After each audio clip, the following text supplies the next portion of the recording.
Okay, quick tip about identifying your biggest threats in competitive Apex. Identifying your biggest threats is not enough. You have to respect it and prioritize your biggest threats. Saying what your biggest threat is not enough. You have to prioritize it every single time. First of all, how do you identify your biggest threat? Most often, 80% of the time, it's going to be who is nearest to you. In this current situation, Zach Mazur's team in regional finals of last split had their biggest threat here at A, and then they also have a threat here at B. The difference is A is super, super close. B is mid-range, right?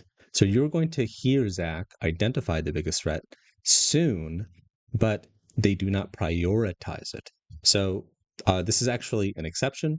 Zach's team usually prioritizes their biggest threat, I'd say like half the time, if not the majority of the time, and that's enough to make them one of the top teams. But you need to do this every single time.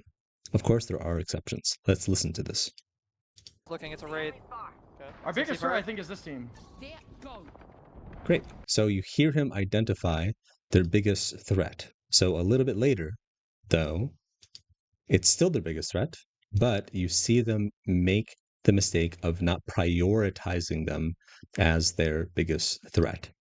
And it screws them over, right? So they've prioritized their biggest threats very religiously up until game 5. No, I'm out of school. I'm gonna nade it once. So what's going to happen here is they still identify this this team as their biggest threat, but then Zach, for some reason, and they know that they're about to get pressured by this team. But as that happens, watch what happens. Zach, even though he knows that that's their biggest threat, looks over here.